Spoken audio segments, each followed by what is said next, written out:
అమ్మ బాబాయ్ ఇదేందయ్యా ఇది ఇది నేనేడు చూడలే. అరే వీడేంట్రా ఇలా ఉన్నాడు, గిట్లా తయారైండ్రేంద్రా మీరంతా అనే తెలుగులున్న అన్ని ఆర్ఆర్ఆర్ డైలాగులు చెప్పినా తక్కువనే కావచ్చు గీ ఓటర్ లిస్టులు చూస్తే.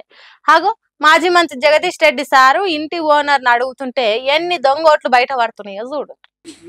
మీరున్నారు, తర్వాత మీ వైఫ్ సుమిత సుమిత్ర ఉంది, తర్వాత ఈ నాగభూషణం మెలుగురు లేదు, ఎండి యూసఫ్ మీకు లేరు, శంకరన్ లేదు, జరీనా బేగం, మహేందర్ మీ అబ్బాయి ఉన్నాడు, నసీమా బేగం, సయ్యద్ దస్తగిరి, సయ్యద్ సజ్జాద్ లేరు, సయ్యద్ సజ్జాద్ హుస్సేన్.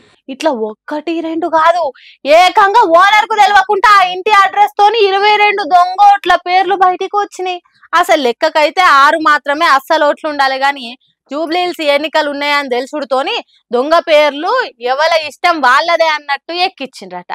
వీళ్ళంతా ఎవరు మరి అని అడిగితే ఇంటి ఓనర్ ఏమంటున్నాడో ఈయనుండ్రి.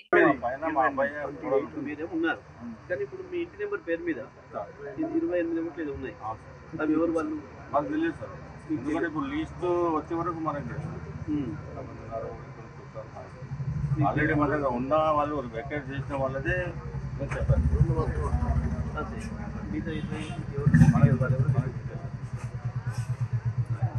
ఆ గోగాట్లున్నదయ్య సంగతి. ఆ పేర్లు ఎవలయో ఎందుకు ఓటర్ లిస్టులు ఉన్నాయో నాకేం తెలియదు అంటున్నాడు ఓనర్ సాబు.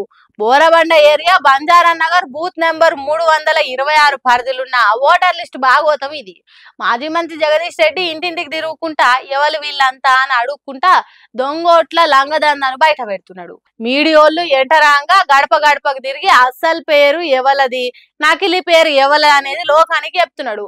సరే ఓటర్ లిస్ట్ల పేరు రాయించి రాంగ్ రూట్ లో ఓటేద్దామని అనుకున్నారు కావచ్చు గాని పోలింగ్ బూత్ లో ఓట్లేసేటానికైతే వస్తారు కదా, హాగు అప్పుడు దొరకబట్టాలి అన్నట్టు కూడా ఉపాయం వేస్తున్నారట బీఆర్ఎస్ పార్టీలు. మరి పైసలు వస్తాయని కొంతమంది దొంగోట్లు రాయించుకున్నారా లేకుంటే సర్కారు చేసిందా అనేది మనకు తెలియదు కానీ బీఆర్ఎస్ పార్టీ మాత్రం ఈ దొంగోట్ల దందాన్ని ఇడిచిపెట్టేదేలే అన్నట్టు ఇంటింటికి తిరుగుతున్నారు.